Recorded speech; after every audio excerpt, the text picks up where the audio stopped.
Chapter 3. A Strange Inquiry. There was a tremendous crash behind the girls. The great oak had split in two, the outermost branches of the falling section barely missing Nancy and her friends. "Hypers! That was a narrow escape," said George, catching her breath. "I feel numb." "So do I," said Nancy. "It's a good thing we weren't any closer to that bolt. We might have been struck." "I'm a wreck," Bess declared. She kept on going, however, toward the motel. As the three girls rushed inside, there was a bright flash of lightning. It was followed by a deafening roar of thunder. "There's no rain," said Bess, quavering. "What's the matter?" Nancy answered her. "I guess this is what's known as a dry storm. They're the worst kind." In a few moments, however, it began to rain.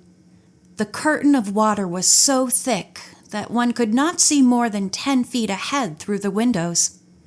As they watched the storm, Mrs. Thompson came to the girls' room to inquire if they were all right. Nancy assured her that they were, but confessed that the bolt of lightning and the crashing tree had given them a scare. "I'm terribly sorry your lovely oak is ruined," she said sympathetically. "I'm sorry too," the motel owner replied. "But the ruined side is away from the motel. Perhaps the tree surgeon can fix it up so that it won't be too noticeable." "Do you often have storms like this?" Bess asked. Mrs. Thompson said that it was the first one since she had taken over the management of the motel. "But then I'm new to the community. I've been here less than a year." "Then perhaps you don't know much about the castle I saw down in the valley," Nancy remarked. "It looks like an intriguing place." Mrs. Thompson smiled. "I have no doubt it is. Since I came here, I've been so busy that I haven't had time to learn much of the local history. But," she paused a moment, her eyes twinkling, "I suggest that if you want to learn anything about Deep River or Deep River Valley, you talk with Mrs. Hemstead. She's the mother of the owner of the tearoom downtown called the Brass Kettle." The three girls laughed, and George remarked, "You mean she's the town busybody?" "I guess that's a good name for her," Mrs. Thompson answered. "She prides herself on not missing a thing that's going on." Nancy was listening intently. Here was somebody who might know something about Mrs. Horton's grandchild. "Let's have supper at the Brass Kettle," she said to the girls, who realized the significance of her suggestion. They waited until the rain had stopped, then left for the quaint village. Nancy drove the full length of Main Street, looking left and right for the Brass Kettle. Not seeing it, she turned around and started back, remarking, "The tea room must be on a side street."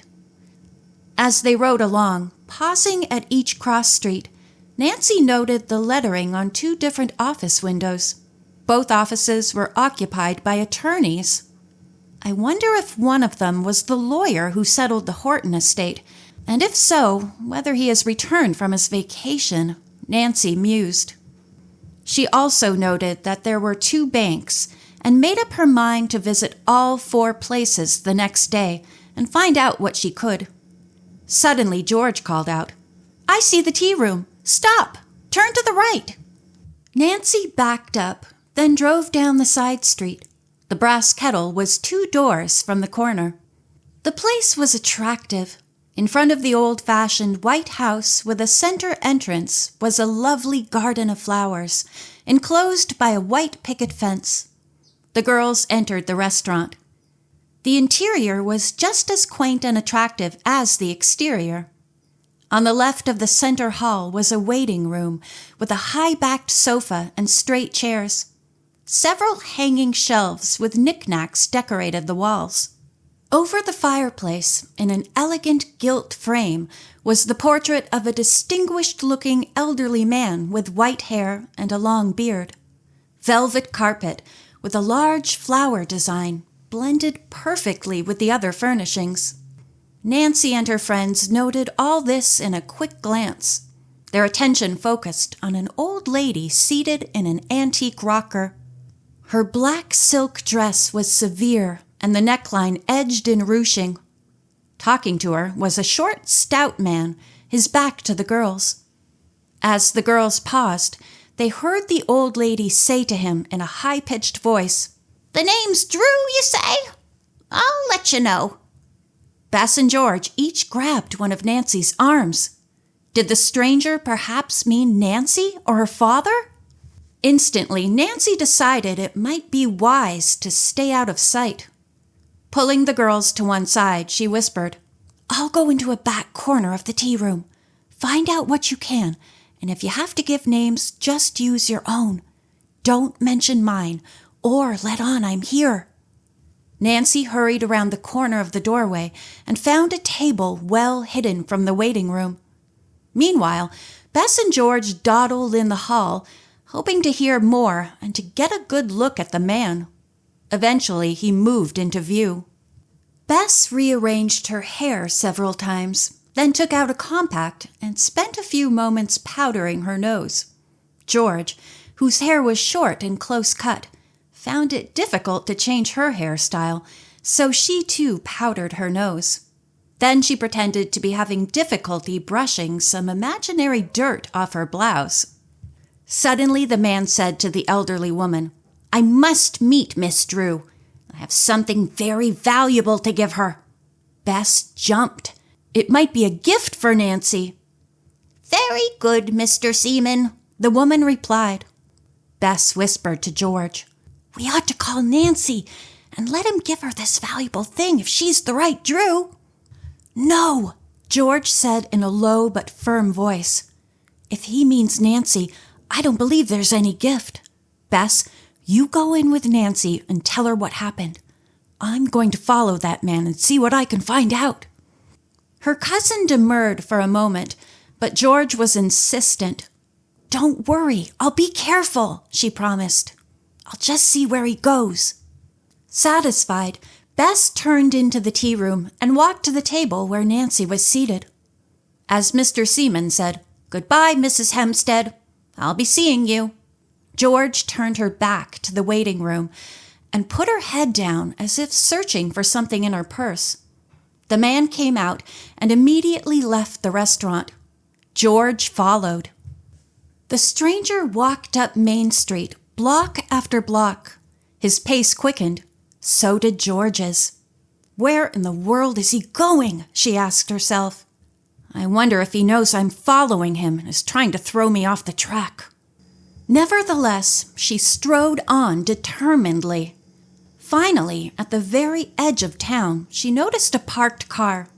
As the man approached it, the door swung open and he jumped inside. Instantly, the automobile drove off. George was not close enough to do any more than get the license number of the dark car and note that the driver was a woman. It was too dark to distinguish anything about her. The young sleuth turned back. At the tea room, Nancy and Bess ordered their supper. They ate slowly, thinking George would return at any moment. They finished eating, and still George had not returned. Both girls became alarmed. What could have happened to George? "I never should have let her go alone," Bess chided herself. "George takes such wild chances. Goodness only knows what she may have gotten into." Nancy was afraid that Mr. Seaman, thinking George was following him and not wishing to be found out, might have harmed her. "George may be a prisoner this very minute," Bess said fearfully. Though Nancy agreed, she remarked, "George knows how to take care of herself. Just the same, I think we should go look for her." The girls quickly paid their checks and left the tea room. They looked up and down the side street, then walked to Main Street. George was not in sight. "That Mr. Seaman may have been the man who phoned the Bowens," Bess said. She was almost in tears. "Maybe that threatened danger is already in progress." As the girls wandered aimlessly along the street, A little boy, who had been playing on the sidewalk, smiled at them. Nancy returned his smile and said, "We're looking for a friend of ours," she explained, then described George. "Did you see a girl like that anywhere around?"